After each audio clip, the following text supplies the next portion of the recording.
Glória a Deus, graças a Deus, como estão? Tudo na paz, firme e forte? Mais um dia que o Senhor traz às nossas vidas, a sua bondade, a sua graça, a sua fidelidade dura para sempre. Mais um momento de nós meditarmos na palavra do Senhor e seguirmos naquilo que Ele tem nos ensinado, naquilo que Ele tem falado às nossas vidas, aos nossos corações. 52 dias para mudar a sua vida. Tenho certeza que aconteceram muitas coisas ao longo desses dias e mais ainda acontecerão. Em nome de Jesus, coisas melhores virão, coisas maiores virão sobre a sua vida. E nós queremos meditar hoje.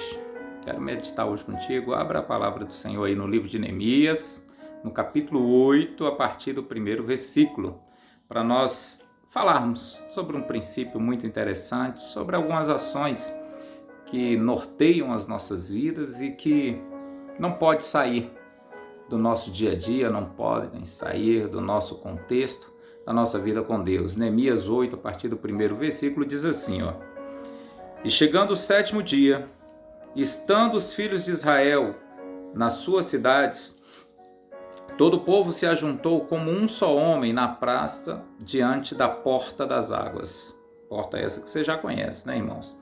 E disseram a Esdras, o escriba, que trouxesse o livro da lei de Moisés que o Senhor tinha ordenado a Israel. Esdras, o sacerdote, trouxe a lei perante a congregação, assim que os homens e mulheres e de todos os sábios para ouvirem no primeiro dia do 7º mês. E leu nela diante da praça que está diante da porta das águas, desde a alva até o meio-dia, perante homens e mulheres e sábios, e os ouvintes de todo o povo estavam atentos ao livro da lei. Se a gente pular aí para o versículo 8, diz assim, E leram o livro na lei de Deus, e declarando e explicando o sentido, faziam com que todo o povo a entendesse. Amém? Então todos estavam aqui comprometidos a explicar, tanto o sacerdote como os levitas também, o versículo 7 vai dizer isso, e nós precisamos entender algumas coisas que são muito importantes para nós. Primeiro ponto, nós vimos que a reconstrução do muro se dá do capítulo 1 ao capítulo 7, nós temos esse período de reconstrução, esse período que Deus vai fazendo a obra ali. E do versículo 8 e 9 traz uma restauração espiritual. Essa restauração espiritual agora que Neemias vai trazer tem um significado muito importante. Por quê? Porque ele vai focar justamente onde? Ele vai focar na palavra de Deus. Ele vai focar no ensino da palavra, que a palavra não pode faltar. Irmãos, não tem como a gente viver um princípio de crescimento, de restauração, de um novo tempo, sem a palavra, porque a palavra ela se renova a cada manhã. A palavra de Deus, ela é atual, ela vive, subsiste eternamente, por isso que seca-se as ervas e murcham as suas flores, mas a palavra do Senhor, ela subsiste eternamente. Por isso nós precisamos urgentemente voltar aos ensinos da Escritura. Talvez você seja uma pessoa aplicada à leitura de tantos livros, mas dos livros que você lê, quanto você lê da Bíblia? Às vezes até mesmo o livro que você lê, livros de conhecimento, para poder aprofundar um pouco mais, direcionar o aprendizado da palavra é importante. Mas você precisa entender que esses livros não são a Bíblia. Eu gosto do autor X, eu gosto do autor Y. Cuidado para isso não se tornar uma idolatria e você começar a ler mais os livros do autor Y, do autor X, e esquecendo do autor principal, que é o Espírito Santo. O Espírito Santo é o autor da palavra. O Espírito Santo é que guia e que conduz os ensinos. Então, não troque, não substitua a leitura da Bíblia por nenhum livro, seja qual for o autor, porque o autor dos autores é o nosso Deus. Ele é o melhor. Gosto de ler livros, gosto de estudar, mas nós precisamos ter em mente, a palavra não pode ser substituída. O que Neemias fez foi o quê? Trazer o livro e ler desde a alva até o meio-dia. A exposição ali é a palavra, a exposição à palavra que transforma, a exposição à palavra que traz cura, traz libertação e um princípio de unidade. Todo o povo estava ali como um só, como diz o versículo 1. a unidade, irmãos.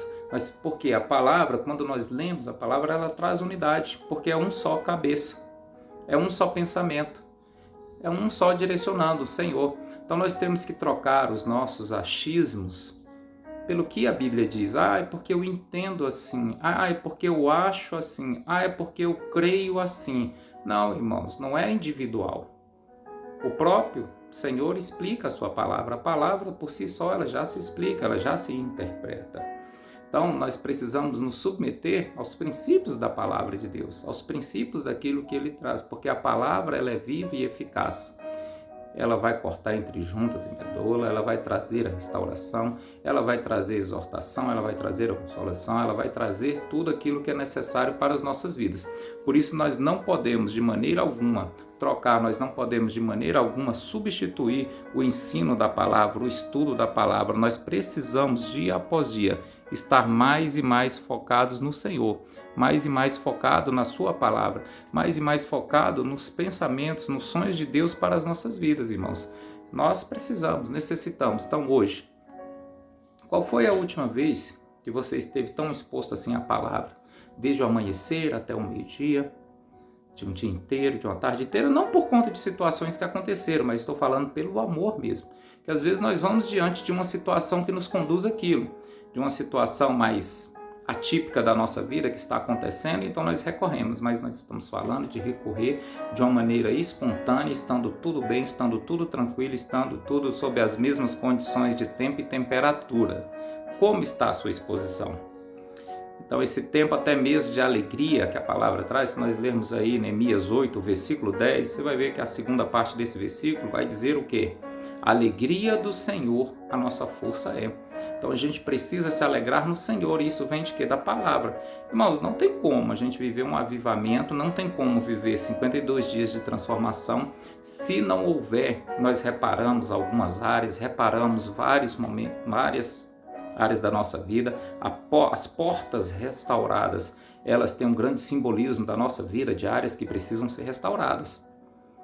E tudo isso a partir de quê? Da palavra. Então a leitura aqui está acontecendo agora onde? Diante da porta das águas. A porta das águas foi a única que não foi restaurada. Por que ela não foi restaurada? A palavra não precisa de restauração. A palavra não precisa de atualização, como tem pregadores nos dias de hoje. Irmãos, defendendo a atualização da Bíblia. Isso é heresia, irmãos. Isso é heresia. Isso não existe. Entendeu? Que a palavra, ela se atualiza cada manhã por si só. Por quê? Porque o Espírito Santo habita em nós. Agora, se o Espírito Santo não habitar em nós, se nós não buscarmos o Espírito Santo, se nós não formos guiados pelo Espírito Santo, se nós não formos direcionados pelo Espírito Santo, nós vamos perder mesmo esse upgrade, essa atualização. Porque quem faz isso? O Espírito Santo nas nossas vidas. Não precisa mudar nada do que está escrito. O próprio Espírito Santo traz esse entendimento, essa compreensão. Então você precisa o quê? Viver direcionado pela pessoa do Espírito Santo, que é quem? É Deus. Então, irmãos, um crente realmente assim avivado é aquele que tem coragem para obedecer a Deus, de ser fiel no cumprimento da vontade de Deus e perseverar até o fim. Então, ser obediente ao que está nas Escrituras. Nós vamos chegar um pouco mais à frente, nós vamos ver que Neemias, em uma de suas viagens, o povo vai voltar a fazer tudo aquilo que não era para fazer. Não permaneceram fiéis, mas Neemias traz direcionamento, Neemias traz ações que devem ser implementadas para que haja as mudanças, ocorram as mudanças necessárias. Então hoje eu quero te convidar ao quê? Você está inteiramente comprometido com as mudanças que são necessárias na sua vida. Isso a partir de quê? Da palavra de Deus, da Bíblia. Não do que você acha, não do que você pensa, não do que você crê, não do que o pastor X ou Y prega. Não estou desmerecendo aqui o ministério de ninguém, irmãos. O que eu estou dizendo aqui, o que eu estou defendendo aqui é a soberania da palavra de Deus sobre a vida de qualquer um de nós. Porque na palavra nós temos lá a parábola do semeador. Na parábola do semeador, o que nós entendemos ali, que fica bem claro para todos nós, é o seguinte: o semeador saiu a semear. Qual o nome do semeador? Não tem, são todos nós. Não é importante saber o nome do semeador. O importante não é o nome do semeador. O importante é nós sabermos que o quê? A semente estava sendo plantada. A semente estava sendo semeada. E a semente é a mesma, só que ela cai em 4 tipos de solos diferentes. A primeiro, o diabo vem e arrebata os corações, um solo duro. Então, às vezes, o nosso coração chega no domingo, a gente recebe uma palavra de Deus, uma palavra que impacta, uma palavra que nos alegra. Agora vai. Só que o nosso coração está tão duro que a gente não está mais sensível ao Espírito Santo. A gente não está mais orando, a gente já está cheio de nós mesmos, da nossa razão, dos nossos orgulhos, das nossas convicções, que o diabo vem e tira no outro dia. Tira essa palavra dos nossos corações. Não é só do não crente não, irmãos. É de quem está na igreja há muitos anos. Que recebe uma palavra, fala, agora eu mudo. No segunda-feira já desistiu. Na terça-feira já desistiu. Na quarta-feira já desistiu. Acabou de receber a palavra, mas deixou o que? O inimigo arrebatar. Mas por que essa palavra não penetrou no coração? Porque o coração está duro. O solo está duro. São corações que já têm tantas coisas ali que a pessoa já não deixa mais nada penetrar no seu coração, porque não está sendo direcionado pelo Espírito Santo, não está sendo guiado pelo Espírito Santo. Por isso que Jesus diz, olha, o que adianta vocês me dizer Senhor, Senhor, se não obedecem o que eu digo? Então não adianta, irmãos, a gente chamar Jesus Cristo de Senhor, falar que Deus é maravilhoso, é nosso Pai, que nós amamos, que nós seguimos. Se nós não obedecermos a palavra, de que vai adiantar? Não vai adiantar nada. Então nós temos que declarar que Ele é nosso Pai, que Ele é nosso Senhor, que Ele é nosso amor, que Ele é nosso Salvador, e nós obedecermos o que Ele diz nas Sagradas Escrituras, na Sua Palavra, para as nossas vidas. Amém? E muitas vezes também não cresce, porque a raiz não tem profundidade, porque os cuidados, assim, não está raso. A gente está raso demais. Então tem muita gente que o conhecimento na palavra é raso, extremamente raso. Você precisa se aprofundar suas raízes onde? No Evangelho.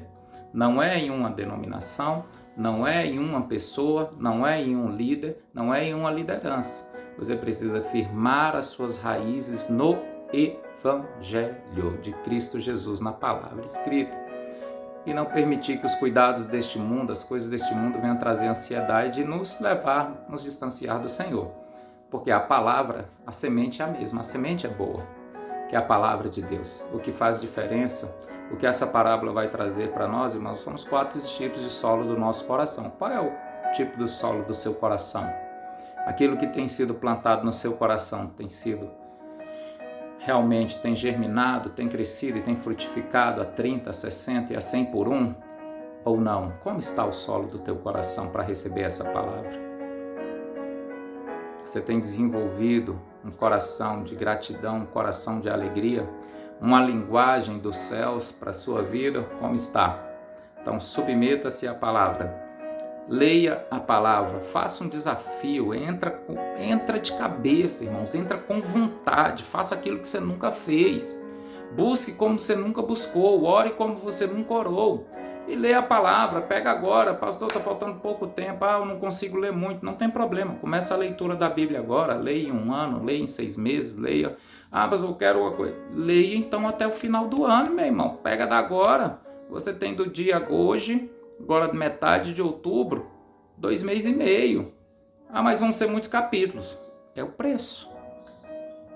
É o preço. É a dedicação. É para salvação? Não, a salvação é de graça mesmo. De graça. É pela graça. E de graça no sentido de que é pela graça, mas foi pago um alto preço, um preço de cruz. Um preço de sangue do Cordeiro Santo que nos ama. Porque Ele é a palavra revelada. Então, Deus abençoe a todos. Pegue esse período, tira realmente um período diferenciado de estar meditando na palavra, de estar submisso à palavra, não pelas condições externas, mas por uma decisão interna no seu coração.